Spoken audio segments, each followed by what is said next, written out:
Sa ngalan ng Ama, ng Anak at ng Espiritu Santo. Amen. Pagbasa mula sa aklat ng mangangaral. Walang kabuluhan, walang halaga ang lahat ng bagay, sinabi ng mangangaral.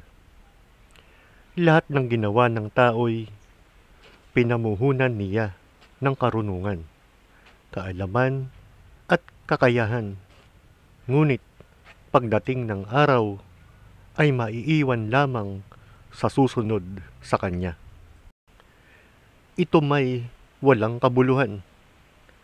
Anuman ang gawin ng tao ay nagdudulot ng kabiguan at sakit ng kalooban. Anumang gawin ng tao'y nagdudulot sa kanya ng balisa at hinanakit. May mga gabi pang hindi siya makatulog sa pag-iisip. Ito man ay walang kabuluhan. Ang salita ng Diyos. Salamat sa Diyos. Salmong tugunan. Poon, amin kang tahanan, noon, ngayon at kailanman. Yaong taong nilikha mo'y bumabalik sa alabok. Sa lupa ay nagbabalik kapag iyong iniutos. Ang 1,000 mga taon ay para bang isang araw sa mata mo, Panginoon. Isang kisap mata lamang. Isang saglit sa magdamag na ito ay dumaraan. Poon, amin kang tahanan, noon, ngayon at kailanman. Mga tao'y pumapanaw na parang winawalis. Parang damo sa umagang tumubo sa panaginip. Parang damong tumutubo na may taglay na bulaklak. Kung gumabi, nalalantat, bulaklak ay nalalagas. Poon, amin kang tahanan, noon, ngayon at kailanman. Yamang ito'y buhay nami maikli lang na panahon. Itanim sa isip namin upang kami ay dumunong. Hanggang kailan magtitiis na magdusa, Panginoon? Kaming iyong mga lingkod na naghihirap sa ngayon. Poon, amin kang tahanan, noon, ngayon at kailanman. Kung umagay ipadama yaong wagas mong pag-ibig, at sa buong buhay nami may galak ang aming awit. Panginoon naming Diyos, kami sana'y pagpalain, magtagumpay sana kami sa anumang aming gawin. Poon, amin kang tahanan, noon, ngayon at kailanman. Ikalawang pagbasa.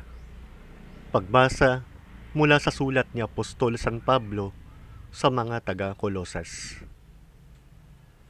Mga kapatid, binuhay kayong muli kasama ni Kristo.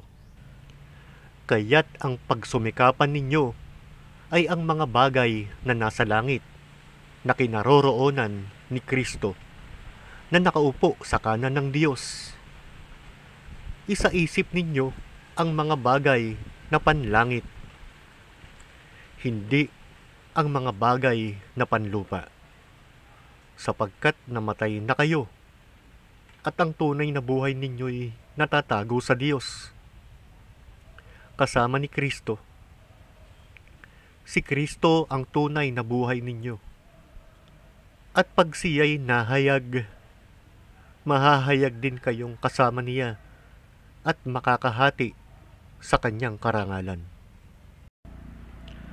Kaya't dapat nang mawala sa inyo ang mga pitang makalaman, pangangalunya, kahalayan, mahalay na simbuyo ng damdamin. masasamang nasa at ang pag-iimbot na isang uri ng pagsamba sa Diyos-Diyosan. Huwag kayong magsisinungaling sa isa't isa. Yamang hinubad na ninyo ang dating pagkatao, pati ng mga gawa nito, at nagbihis na ng bagong pagkatao. Patuloy itong nababago ayon sa larawan ng Diyos na lumikha sa inyo, upang maging ganap ang inyong kaalaman tungkol sa Kanya. Kaya't wala nang pagkakaiba ang Griego at ang Hudyo, ang tuli at ang dituli, ang dayuhan at ang mabangis na tao, ang alipin at ang malaya. Kay Kristo, walang pagkakaiba ang lahat, at siya'y sumasa lahat. Ang salita ng Diyos. Salamat sa Diyos. Aleluya, aleluya. Mapalad ang mga dukha na tanging Diyos na lumikha, ang pag-asa at adhika. Aleluya, aleluya. Ang mabuting balita ng Panginoon ayon kay San Lucas. Papuri sa iyo, O Panginoon.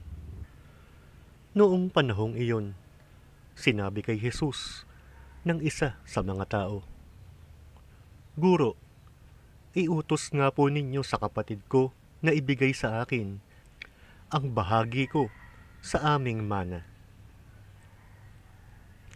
Sumagot siya, Ginoo, sino ang naglagay sa akin bilang hukom o tagapaghati ng mana ninyo?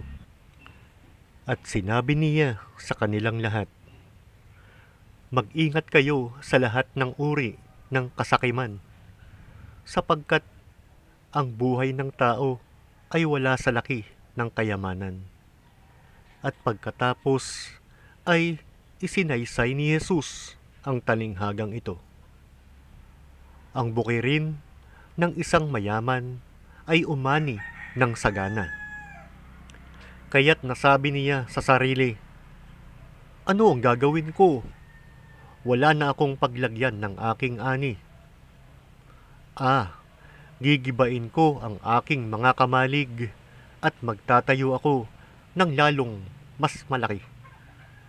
Doon ko ilalagay ang aking ani at ari-arian. At sasabihin ko sa aking sarili, Ayan, marami naman na akong ari-arian. Hindi na ako kukulangin habang buhay. Kaya't mamamahinga na lang ako, kakain, iinom at magsasaya.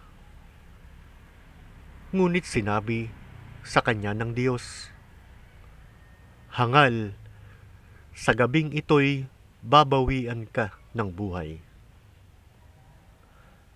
Kanino mapupunta ang mga bagay na inihanda mo? Ganyan ang sasapitin ng pagtitipon ng kayamanan para sa sarili. Ngunit dukha naman sa paningin ng Diyos. Ang mabuting balita ng Panginoon. Pinupuri ka namin, Panginoong Hesukristo. Sa ngalan ng Ama, ng Anak, at ng Espiritu Santo. Amen.